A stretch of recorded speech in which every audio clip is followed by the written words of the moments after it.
ओम अखंड मंडलाकार व्याप्तमेन चराचर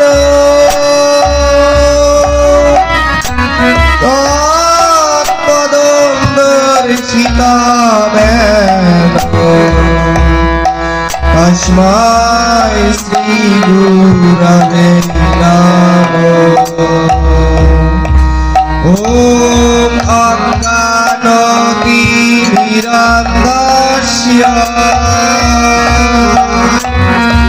ज्ञानाञ्जनशलाकया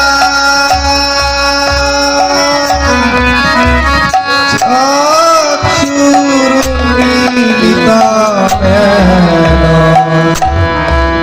तस्मै श्री गुरवे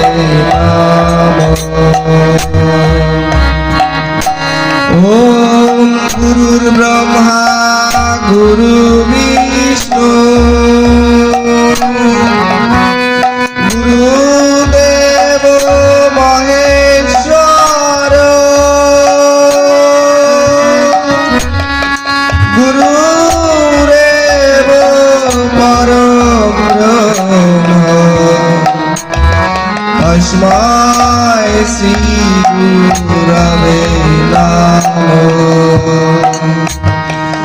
ओम पिता स्वर्ग पिता धर्म पिता हि परमं तप इतोरि कीर्तिमापने यन्ते सर्वदेवता। ओम यात्प्रसादात् जगद्दृष्टा पूर्णकामो यदाशिषा उद्योक्ष्य देवता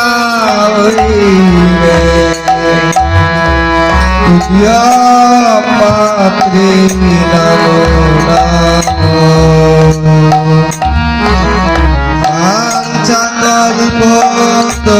पाञ्चकल्पतरुभ्यश्च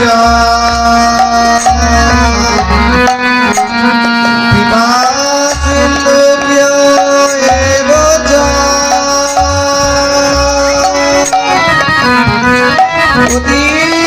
पतितानां पावनेभ्यो वैष्णवेभ्यो नमो नमो। ओम वृन्दावै तुलसी देव या वै केशवस्य च कृष्ण पदे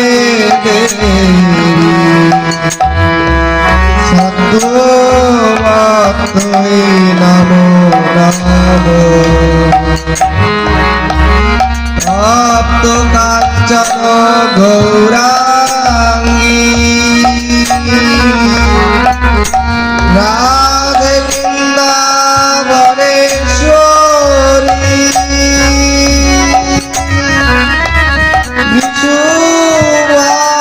विष्णुवानुसुते देवी मनोमारी हरिप्रिये। ओम हे कृष्ण करुणा सिन्धु दीनबन्धु जगत्पते गोपेश गोपिका राधा कान्त नमोस्तुते।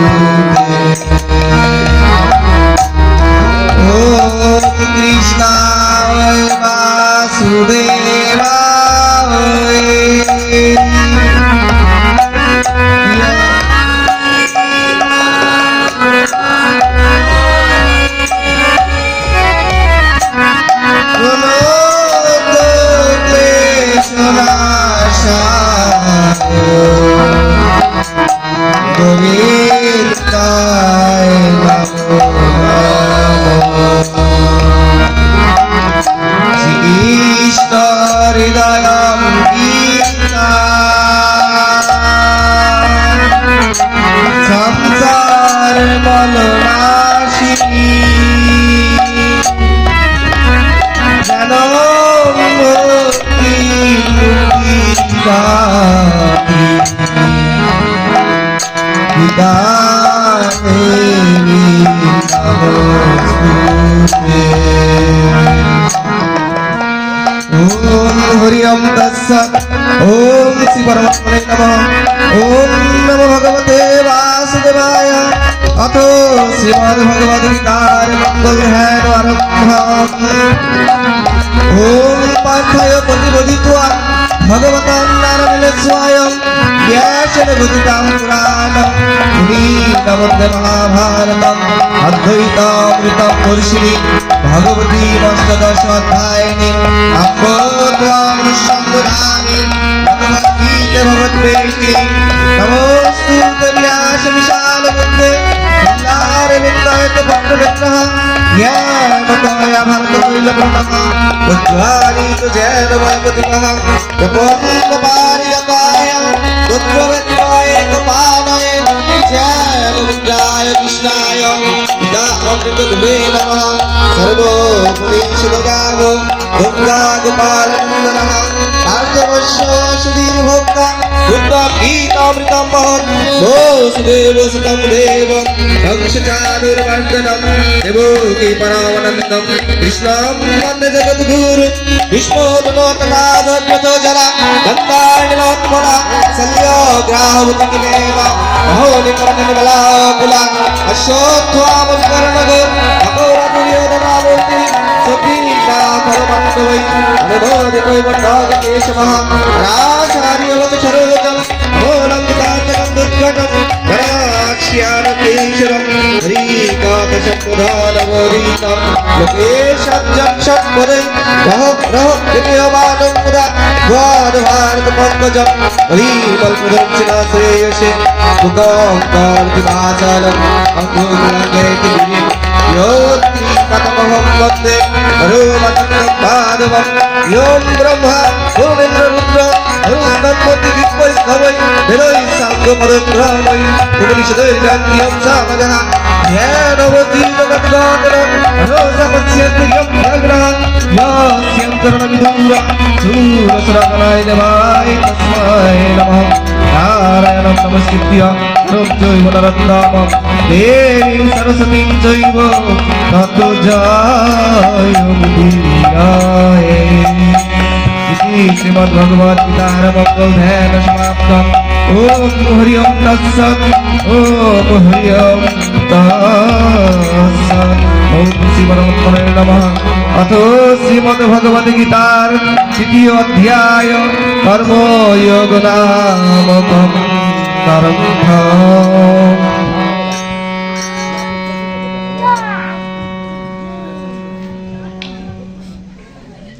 আজকের আমাদের পাঠের এবং জ্ঞাতব্য বিষয় হচ্ছে শ্রীমদ্ ভগবদ গীতা তৃতীয় অধ্যায়। তৃতীয় অধ্যায়ের নাম হচ্ছে কর্মযোগ। কর্মযোগ আপনি বুঝতেই পারছেন, কর্মের মাধ্যমে যোগ বা ধ্যান বা সাধনা করা। আমরা যে বিষয় নিয়ে আজকে বসেছি সেটা হচ্ছে শ্রীমদ্ ভগবদ গীতা। শ্রীমদ্ ভগবদ গীতা হচ্ছে ভগবানের মুখ নিঃসৃত বাণী, যে বাণী হচ্ছে আমাদের এই মানব জীবনের জন্য উপদেশ স্বরূপ। কুরুক্ষেত্রের প্রান্তরে দাঁড়িয়ে ভগবান শ্রীকৃষ্ণ এই গীতা জ্ঞান দান করেছিলেন।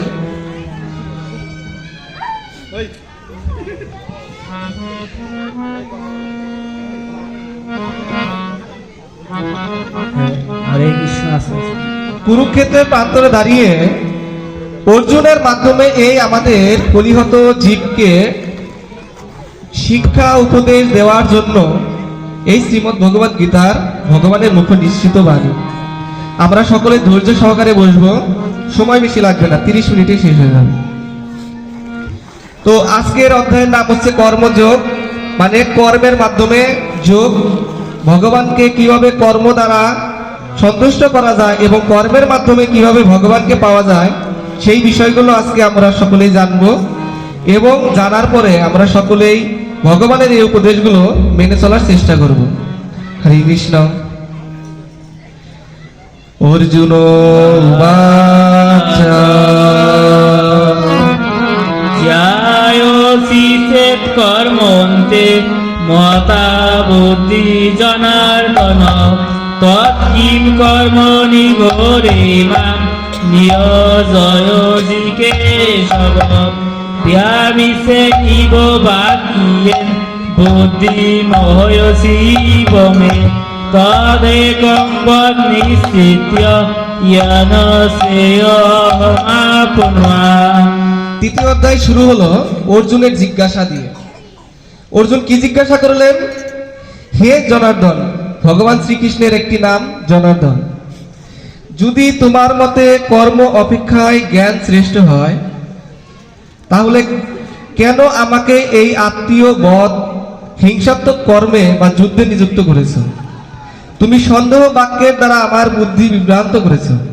তাই দয়া করে আমাকে একটি পথ নিশ্চিত করে বলো, কোন পথটি আমার জন্য কল্যাণকর। মানে প্রশ্ন, কর্মের থেকে যদি জ্ঞান শ্রেষ্ঠ হয় তাহলে আমাকে কর্মে কেন নিযুক্ত করেছো? এই হচ্ছে ভগবানকে প্রশ্ন করছেন অর্জুন, যে কর্মের থেকে যদি জ্ঞান শ্রেষ্ঠ হয় তাহলে জ্ঞানের মাধ্যমে তোমাকে পাই, তাহলে কর্ম কেন আমি করব? তাই ভগবান উত্তরে বললেন, শ্রী ভগবান লোকে অস্মিন তুই বিধানিষ্ঠা পুরা পোক্তা ময়া অনঘ যেন যোগেন সাংখ্যানাম কর্মযোগেন যোগিনাম ন কর্মণাম অনারম্ভা নৈষ্কর্ম্যং পুরুষাশ্নুতে ন চ সন্ন্যসনাতেব সিদ্ধিং সমধিগচ্ছতি ন হি কশ্চিৎ শরণমপি জাতো তিষ্ঠতি অকর্মকিং কার্যত হি অবশ কর্ম সর্বপ্রকৃতি চৈতন্য কর্ম ইন্দ্রিয়াণি সম্যম্য ইয় আস্তে মনসাই স্মরণ ইন্দ্রিয়ার্থান বিমূঢ় আত্মা মিথ্যাচার চ উচ্যতে ইয়ত ইন্দ্রিয়াণি মনসা নিয়ম্য আর্ভতে অর্জুন কর্ম ইন্দ্রিয় কর্মযোগম অসক্ত সবিশিষ্যতে নিয়তম কুরু কর্মত্বম কর্ম জ্যায় হি কর্মণঃ শরীর্যাত্রাও পিছতে না প্রসিদ্ধত কর্মণঃ। অর্জুনের জিজ্ঞাসায় ভগবান শ্রীকৃষ্ণ বললেন, হে নিষ্পাপ অর্জুন, মানে অর্জুনের নিষ্পাপ প্রশ্ন, ইহলোকে মোক্ষ লাভের হচ্ছে দুইটি উপায় আছে। আমাদের এই জগতে মুক্তি লাভের দুইটি উপায় আছে। একটি উপায় হচ্ছে জ্ঞানযোগ, আরেকটি হচ্ছে কর্মযোগ। জ্ঞানযোগ কাদের জন্য? যারা জ্ঞানী ব্যক্তি আছে তাদের জন্য হচ্ছে জ্ঞানযোগ, আর যিনি কর্ম করে কর্মের ফল ত্যাগ করেন তাদের জন্য হচ্ছে কর্মযোগ। তাই ভগবান বললেন, কর্ম চেষ্টা না করলে কর্ম ত্যাগ করা সম্ভব নয়। মানে আমি যদি কর্ম করার জন্য চেষ্টা না করি তাহলে আমি কর্মের ফল ত্যাগ করতে পারবো না। আবার আমি যদি জ্ঞানী না হতে পারি তাহলে আমি জ্ঞানের মাধ্যমে কিভাবে ভগবানকে পাবো? তাই বললেন, হে অর্জুন, যিনি মনের দ্বারা ইন্দ্রিয়গুলোকে সংযত করে অনাসক্ত ভাবে ইন্দ্রিয়গুলোর দ্বারা কর্মযোগের আচরণ করেন তিনি শ্রেষ্ঠ। তুমি সর্বদা শাস্ত্রোক্ত কর্মের অনুষ্ঠান করতে থাকো, কেননা কর্ম না করা থেকে কর্ম করা ভালো। কর্ম না করলেও তোমার দেহ রক্ষা সম্ভব হবে না। যোগার্থাৎ কর্ম নহি অত্র লোকো অয়ং কর্মবন্ধন তত ধর্ম কর্ম কৌন্তেয় মুক্ত সঙ্গ। অর্থাৎ ভগবান অর্জুনকে আরো বললেন, যজ্ঞার্থ কর্ম অর্থাৎ অপরের সুখের জন্য এবং তাদের মঙ্গলের জন্য তুমি কর্ম করো। এই কর্ম করলে তুমি কখনোই কর্মবন্ধনের কারণ হবে না। মানে আমাকে সর্বদাই জগতের কল্যাণময় কাজে নিয়োজিত থাকতে হবে। যে কাজ করলে জগতের মঙ্গল হবে সেই কাজটি আমাকে করতে বলেছে, আর এই কাজ করলে কখনোই আমি কর্মবন্ধের কারণ হব না। তাই হে কর্তৃয়, ঈশ্বরের সন্তুষ্টি বিধানের জন্য অনাসক্ত হয়ে কর্তব্য কর্ম করো। অহযজ্ঞা প্রজা সৃষ্টা পুরাবাচ প্রজাপতি অদেন পশিব ঋষিধব এষ বন্তুষ্টকাম দেবান ভাবয়ন্ত দেবা ভাবয়ন্ত পরশ পরম ভাবন্ত শ্রেয় পরম অবাপ্স্যাৎ ইষ্টান ভোগান হিব দেবা দাস্যন্তি যজ্ঞ ভাবিতা তৈ দত্তান প্রদায়ে ধিয় ইয় ভুক্তেস্তেনেব চ। ভগবান বললেন, ব্রহ্মা সৃষ্টির পূর্বেই যজ্ঞের সৃষ্টি করেছি। এই যজ্ঞ করে দিন দিন তোমরা উন্নতি বা সমৃদ্ধি লাভ করো। অর্থাৎ এই যজ্ঞ তোমাদের সমস্ত অভীষ্ট প্রদানকারী হোক। এই যজ্ঞের দ্বারা তোমরা দেবাদিদেবকে সন্তুষ্ট করো। তোমাদের যজ্ঞ অনুষ্ঠানে কৃত হয়ে দেবগণও তোমার অভীষ্ট পূরণ করবে।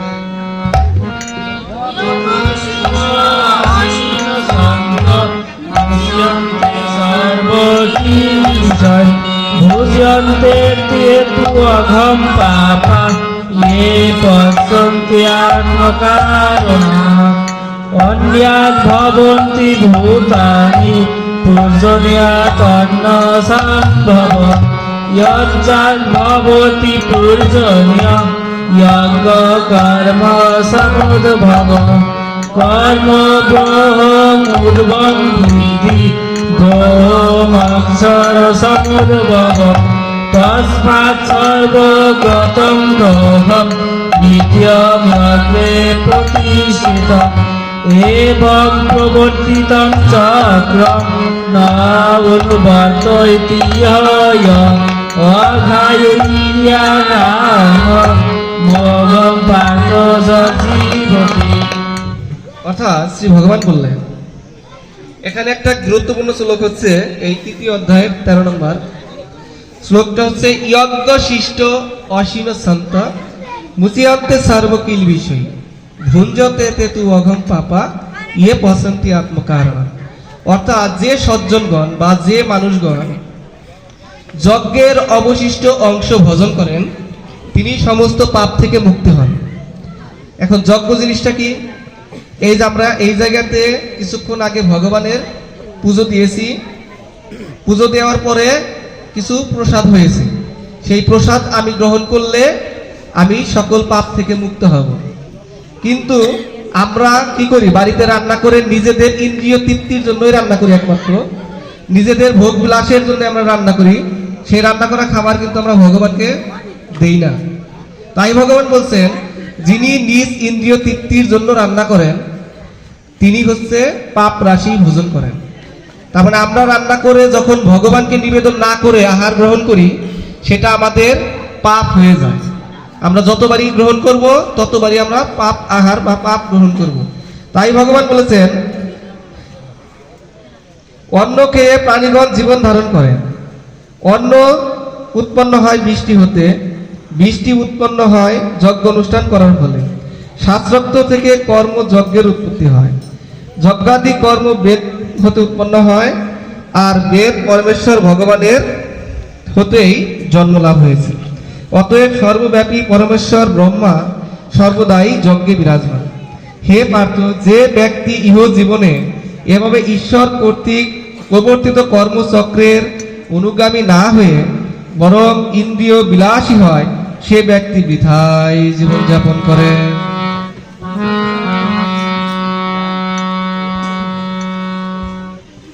তাই আমরা ভগবানের কাছে প্রার্থনা নিবেদন করব, অসৎ হইতে মোরে সৎ পথে নাও, জ্ঞানের আলোক জেলে আধার কথা।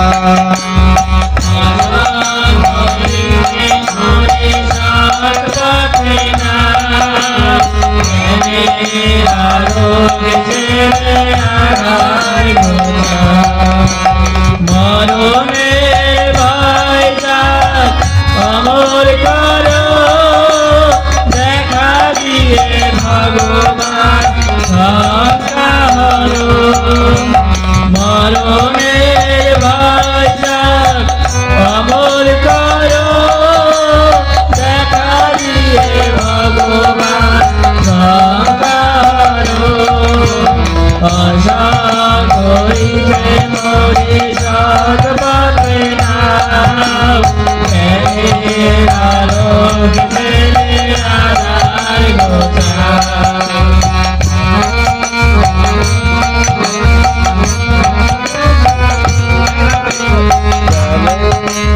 শ্রী ভগবান উবাচ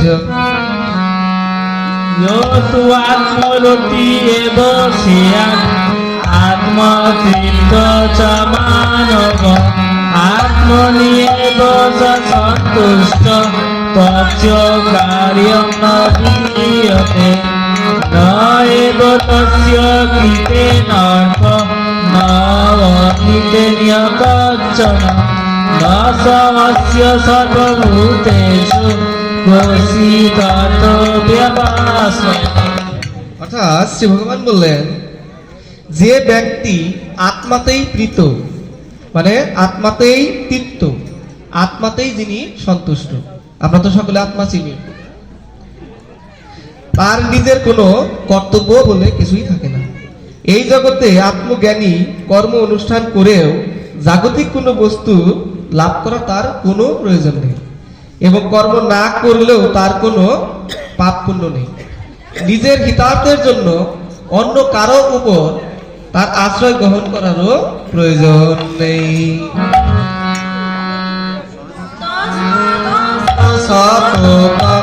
কার্য কর্ম সমাচরণ অসক্ত হিয়াচরণ কর্ম করম আপনতি পুরুষ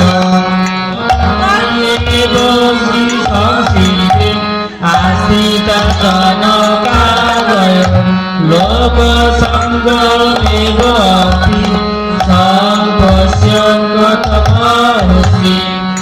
অর্থাৎ কর্মের প্রতি অনাসক্ত হয়ে সর্বদা কর্তব্য কর্মে উত্তম রূপে সম্পাদন করো কারণ অনাসক্ত মানে কি আসক্ত না হওয়া আসক্ত মানে কি কোনো কিছুর প্রতি নেশা হওয়া তাই বলছে অনাসক্ত হয়ে কর্তব্য কর্ম করলে মানুষ পরম পদ বা মোক্ষ লাভ করে জনক প্রভৃতি মহারাজরাও কর্মের দ্বারাই সিদ্ধি লাভ করেছে জনক রাজার নাম শুনেছেন অবশ্যই সেই জনক মহারাজকেও কর্ম দ্বারাই সিদ্ধি লাভ করেছেন অতএব লোকশিক্ষার কথা চিন্তা বিবেচনা করেও তোমার কর্ম করা উচিত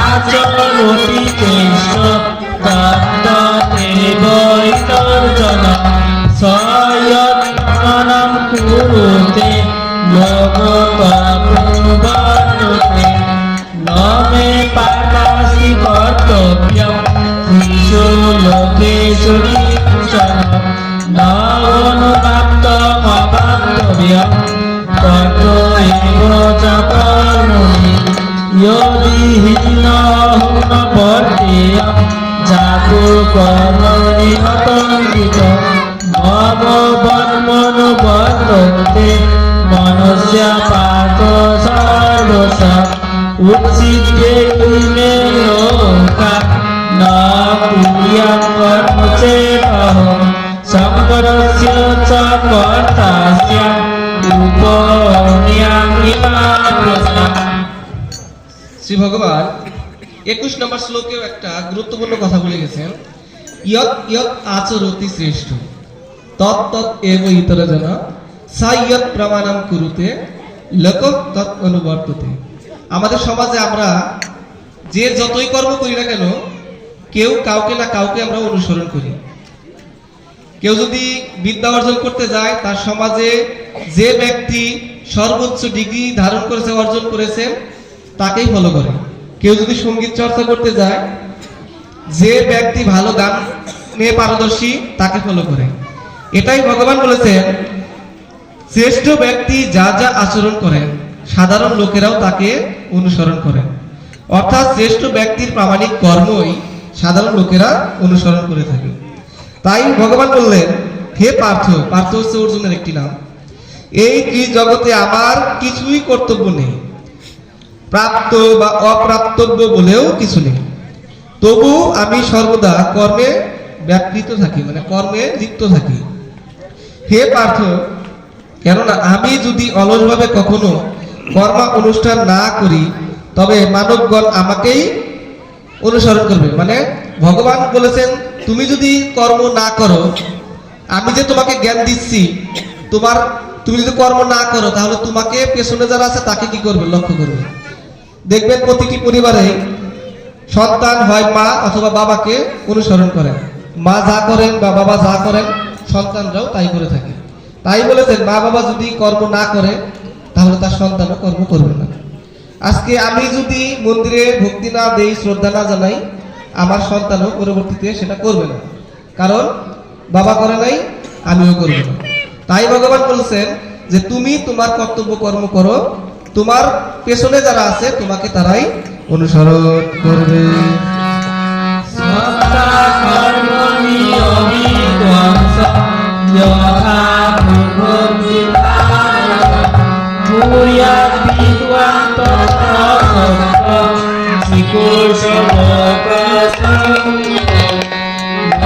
বুদ্ধিভেদং জনয়ে অজ্ঞানাৎ কর্মসঙ্গিনাং যজয়ে সর্বকর্মাণি বিদ্বান্যক্ত সমাচরঃ। হে ভারত, অর্জুনের আরেকটি নাম হচ্ছে ভারত। অজ্ঞানী ব্যক্তিগণ কর্মফলের প্রতি আসক্ত হয়ে যেইরূপ কর্ম করেন, জ্ঞানী ব্যক্তিগণ অনাসক্ত হয়ে লোক শিক্ষার্থে সেরূপ কর্ম করে থাকেন। অজ্ঞান ব্যক্তি বা মূঢ় ব্যক্তিরা কর্মের ফল লাভের আশায় কর্ম করেন, আর জ্ঞানী ব্যক্তিরা সমাজের লোককে শিক্ষা দেওয়ার জন্য কর্ম করেন। তাই ভগবান বললেন জ্ঞানী ব্যক্তিরা যেন কর্মে অনাসক্ত, অজ্ঞ ব্যক্তিদের কর্ম ত্যাগের উপদেশ দিয়ে বুদ্ধিভেদ না জানান, বরং জ্ঞানী ব্যক্তিগণ নিজেরা শাস্ত্রবিহিত সমস্ত কর্ম যথাযথভাবে অনুষ্ঠান করে অজ্ঞত ব্যক্তিদেরকেও সেই রূপে কর্ম নিযুক্ত রাখবে। প্রকৃতে ক্রিয়মাণানি গুণৈ কর্মাণি সর্বশঃ অহংকার বিমূঢ়াত্মা কর্তা অহমিতি ময়্যতে তত্ত্ববিত্তু মহাবাহো গুণ কর্ম বিভাগয় গুণাগুণেষু বর্তত ইতি মত্ত্বা সত্যতে প্রকৃতে গুণ সম্মূঢ়া সজ্জন্তে গুণগর্ভসু তানবিসং বিদ্বান্না কিঞ্চন বিঘ্না বিচারः।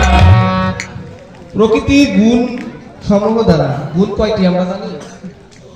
গুণ হচ্ছে তিনটি, একটি সত্য গুণ, একটি রজগুণ, আর একটি হচ্ছে তমগুণ। জ্ঞানী ব্যক্তিদের থাকে হচ্ছে সত্য গুণ। তাই বলেছে প্রকৃতির গুণ সমূহ দ্বারা সমস্ত কর্ম সর্বতভাবেই সম্পূর্ণ হয়, কিন্তু অহংকার বশে মূর্খ ব্যক্তি মনে করে আমিই কর্তা। মূর্খ ব্যক্তিরা যে কোনো কর্ম করেই বলে এই কাজটা আমি করেছি, কিন্তু হে মহাবাহ, যিনি সত্য, রজ ও তম প্রভৃতি গুণ এবং মন বুদ্ধি ইন্দ্রিয়ের পৃথক পৃথক কর্ম বিভাগের যথার্থ তত্ত্বজ্ঞ, তিনি জানেন ইন্দ্রিয়ের বিষয়ে প্রবৃত্ত আছে, এজন্য তিনি কর্মে আসক্ত হন না এবং আমি কর্ম করেছি বলেও মনে করেন না। অজ্ঞান ব্যক্তিরা সারা প্রকৃতির ত্রিগুণের অর্থাৎ ইন্দ্রিয়াদির দ্বারা মোহচ্ছন্ন হয়ে গুণজাত কর্মকে নিজের কর্ম বলে মনে করে তাতে আসক্ত হয়। তত্ত্বজ্ঞানী পুরুষেরা উচিত সেই সকল অল্প বুদ্ধি মন্দ দিককেও কর্ম থেকে বিচলিত না করা। তার মানে সত্যগুণের অধিকারী যারা, তারা সর্বদাই বলে যে আমি কর্মটি করিনি, ভগবান করিয়েছেন তাই আমি করেছি। সেই কর্মটা যদি ভালো হয় তাও ভগবানের উপরে, এবং সেই কর্মটা যদি খারাপও থাকে তাও ভগবানের কাছে। কারণ আমরা সকলেই জানি ভগবান বলে গেছেন যে আমরা শুধু পুতুল, ভগবান আমাদেরকে চালাচ্ছেন তাই আমরা চলছি। আমরা এই জায়গাতে আজকে সকলেই সমবেত হয়েছি, ভগবানের ইচ্ছা হয়েছে বিধায় আমরা বসতে পেরেছি। ভগবানের ইচ্ছা যদি না হতো তাহলে আমরা কখনোই বসতে পারতাম না। আপনারাও যে জায়গাতে আসছেন ভগবানের কৃপা না হলেও আপনারাও আসতে পারতেন না। তাই বলেছেন জ্ঞানী ব্যক্তিরা কর্ম করেও সকল কর্মের ফল ভগবানকে দিয়ে থাকে। ময়ি সর্বাণি কর্মাণি সমস্ত কথা বিরাশি মম ভগবা লজ্জস্ব বিগত য়ে মতমিদং তৃতীয়ম অতিষ্ঠ মানবা সদাভন্ত অনুসন্ত মুস্যন্তে তেরপি মানবী ये तु एक बुद्धो अंत मामोनिष्ठन्ति मे मम सर्वजन विभाता बुद्धि नष्टास्ति ভগবান অর্জুনকে আরো বললেন, তুমি বিবেক বুদ্ধি সহকারে তোমার সমস্ত কর্ম আমাকে সমর্পণ করো। নিষ্কাম ও মমতা শূন্য হয়ে শোক ত্যাগ পূর্ব যুদ্ধ করো। যে সকল ব্যক্তি শ্রদ্ধাবান এবং অসূয়া শূন্য, অসূয়া মানে হচ্ছে অপরের কোনো দোষ আবিষ্কার করে না, কিন্তু আমরা সকলেই সর্বদাই থাকি যে ও কি দোষ করলো, ও কি কাজ করলো, সেই কাজের মধ্যে খুব ধরার চেষ্টা করছি।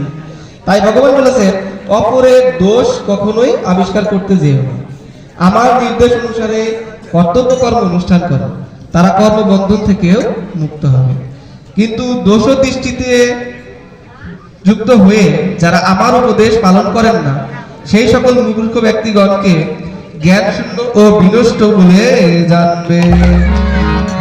সদিষ্টং চেষ্টতে স্বস্যা প্রকৃতে যেন দানপি প্রকৃতির্যান্তি ভূতানি নিগ্রহ কিম করিষ্যতি। অর্থাৎ সকল প্রাণীগণ তার স্বীয় স্বভাব অনুসারে কর্ম করেন। জ্ঞানবান ব্যক্তিগণ নিজ নিজ প্রকৃতি অনুসারে কর্ম সম্পাদনের জন্য চেষ্টা করেন। সুতরাং জোর করে ইন্দ্রিয়কে নিরোধ বা সংযম করেই বা কি লাভ? ইত্যস্য আর্থে রাগ দেশ বিবস্থিত তয় নাদশ পদস্য তোহি আস্য পরিকল্পিতা। সকল প্রকার ইন্দ্রিয় স্ব স্ব বিষয়ে রাগ দেশ প্রভৃতি অনুভূতি জড়িয়ে আছে, তাই রাগ দেশের বশীভূত হয়ে কর্ম করা উচিত নয়। মানে আমি কর্ম করতেছি আবার সাথে সাথে রাগও করতেছি, সেই কর্ম করেও কোনো লাভ নেই। তাই ভগবান বলেছেন দুটি মানুষের কল্যাণ পথের বিঘ্ন প্রদানকারী হচ্ছে মহাশত্রু।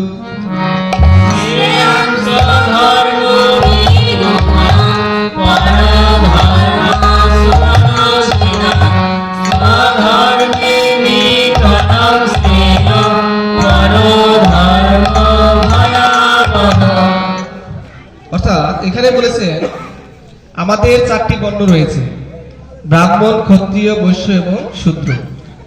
যে যে কর্মের অনুসারী ভগবান তাই বলেছেন উত্তম রূপে অনুষ্ঠিত পরধর্ম অপেক্ষায় শ্রেষ্ঠ। মানে আমার কাজ ব্রাহ্মণের, আমার ব্রাহ্মণের স্বভাবগত কর্ম আমাকে করতে হবে। এই কর্মে যদি দোষযুক্ত থাকে বা ত্রুটিযুক্তও থাকে তাও মঙ্গলকর, কিন্তু পরধর্ম মানে আমি যদি ক্ষত্রিয় ধর্ম গ্রহণ করি এখন, মানে ক্ষত্রিয় আচরণ পালন করি, তাহলে হচ্ছে ভয়াবহ। তাই ভগবান বলছেন ব্রাহ্মণের স্বভাবগত কর্ম ব্রাহ্মণের করা উচিত, ক্ষত্রিয় স্বভাবগত কর্মই ক্ষত্রিয়র করা উচিত, আবার বৈশ্যের স্বভাবগত কর্ম বৈশ্যের করা উচিত, শূদ্রের স্বভাবগত কর্ম শূদ্রের করা উচিত। এই কর্তব্য করতে গিয়ে যদি উঁচু নিচু ছোট বড় মনে করো তাহলে সকল কিছুই বৃথা। তাই ভগবান বলেছেন তুমি তোমার কর্তব্য পালন করো, মঙ্গলজনক হোক বা অমঙ্গলজনকই হোক, কিন্তু পরধর্ম পালন করা হচ্ছে বিপজ্জনক।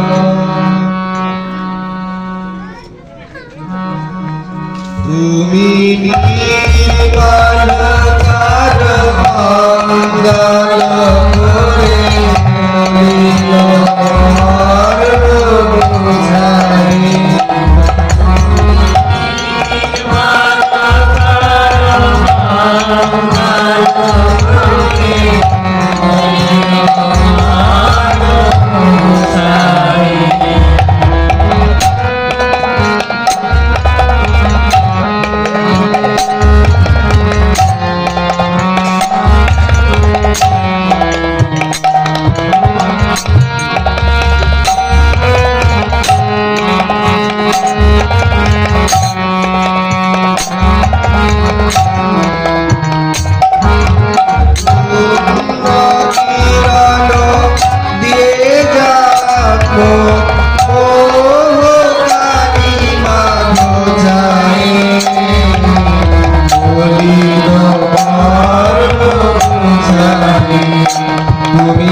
গান করে বলিল মর্ম বুঝাই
Bye.